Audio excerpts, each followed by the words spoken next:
Jeg har bevæget mig over i klatreskovens virvar af gangbroer og stier henover her, ræber alt muligt, hvor at Sofie, hun skal lige om lidt, du kan lige sige, hun står heroppe, lige om lidt skal dyste i at simpelthen bevæge sig over den her meget, vil jeg sige, ustabile bro, der er her. Og synes jeg faktisk først lige, man skulle lige snakke med en, der faktisk har været oppe på den. Det er dig, Karl. Kan du ikke lige sige hej til dem hjemme? Hej. Karl, umiddelbart, så ser det meget ustabilt ud. Var det svært at gå derop? Ja, rigtig svært. Ja. Hvad er den største udfordring, når man bevæger sig ud på det der? Altså, det er nok at holde balancen rigtigt. Ja. Ja. Hvad skal man gøre? Altså, hvad gør man her i klatreskoven? Altså, man skal prøve de her ting, altså gå stierne. Og så når man har gået, når man har gået alle stederne, så kommer man ned igen. Så går man ned igen. Men det er jo altså ikke bare lige at gå. Nej, det er rigtig svært. For der er noget, man lige skal. Ja. Man skal i hvert fald, hver gang skal man, lige klikke sig fast. Ja. Sådan. Og det er jo altså noget, du også ved noget om, Søren. Fordi det er jo altså vigtigt med noget sikkerhed på sådan noget her. Ja. Hvordan foregår det? For at børnene har den optimale sikkerhed, har vi valgt at have et sikkerhedssystem ud over konstruktionssystemet, som er her. Og det var dem, som Karl havde på her, de fine røde seler, og hans 2 karabiner. Kan du prøve at vise dem en gang, Karl? Ja. Dem har han mindst en af på. Ja. Hele tiden. Okay. Når han skal skifte til en ny øvelse, er han nødt til at sætte den ene af, men så er den anden stadigvæk på, og sådan. Så det er altid sikkert. Det er for, at sikkerheden er i orden. Derudover så kan de så bare hygge sig og have det sjovt og prøve øvelserne og forhindringerne, som det også er. Sådan. Ja. Men Karl, det var faktisk ikke kun, hvad man kan sige, oplevelsen. Du har altså også fået noget andet for at prøve den her, fordi det er jo altså også noget med, det er en post. Ja. Det er også fantasiens post. Ja, man skal prøve forskellige ting. Der er styrke, mod, og så er der nysgerrighed. Og det er alle de ting, der for Blue Barter fortæller. Så nu er du faktisk et skridt nærmere. Mm. Men jeg har glædet mig til det her, må jeg nok sige. Sofie, er du klar til at bevæge dig ud på en dyst mod Ole heroppe? Ola, han står lige her ved siden af mig. Det, der sker, det er jo, at vi kommer herned. Jeg står og spiller super hoven. Kommer Ola og sætter mig på plads og siger, at vi da selvfølgelig skal dyste. Og Ola, har du prøvet den her bane før? Kun én. Kun én gang? Ja. Er du ikke lidt nervøs lige nu? Altså, jeg kan godt mærke, jeg er ikke normalt ikke så højt af skræk, men jeg kan altså godt mærke, at mine ben, de bæver. Jo, men der er masser af sikkerhed, så der sker nok ikke noget. Nej, det er nok. Det er rart nok, du siger det. Hvorfor en synes du har været sværest på banen? Jeg vil nok sige, det var tønden. Det er den herovre bagved også. Hvad skal man i den? Du skal ligesom få balance, og så skal du bare køre med den. Så skal man simpelthen ligesom en svæveflyver-agtig? Ja.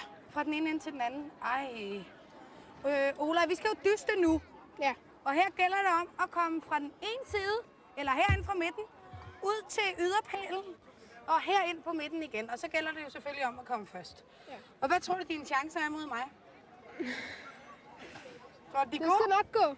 Det skal nok. Du virker ikke så nervøs. Nej. Ja, jeg har altså også min tvivl på, om jeg vinder den her, men jeg er spændt. Jeg sætter den her ind, og så tror jeg lige, vi skal have lidt hjælp til at tælle ned. Jeg skal nok hjælpe dig, nervøs. Nej. Hold op. Kan I hjælpe alle sammen herude også så en gang? Okay. Er I klar derop? Ja, er du klar, Ola? Yes, nu tæller vi ned. 3, 2, 1, go! Nej. Hold op! Hvordan? Sofie og Ola, han er rimelig godt foran, må jeg sige. Hold op med at stresse mig.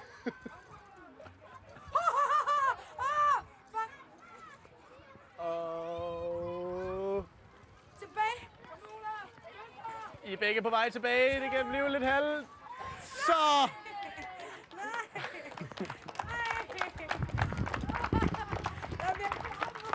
Ola, du er simpelthen bedre, end jeg var. Det er også fordi, du har prøvet den før. Helt sikkert. Prøv her. Altså, jeg synes godt nok, at det var ubehageligt. Er du slet ikke bange for højderne? Jo, en smule. Jo. Hold fast, mand. Jeg synes, du klarer det godt deroppe, Sofie. Så altså, det er hele jorden, der er ramlet. Ja, men jeg vil så sige, det er altså også... Prøv at se, det er altså også... De er jo på højkant. Altså, det er lidt halvsvært i sådan et par sko, du har på dig. Du skal... Det er bare... Hvis hun har haft rigtig bartersko på, så er det måske gået. Spørgsmålet er, om man skulle... Altså, jeg spurgte, om de kunne holde til mig. Ja. Det kan det godt. Det knirker lidt, kan jeg høre. Jeg vil lige prøve at se, Det knirker en lille smule derude. om det, hvis jeg nu bare hænger mig.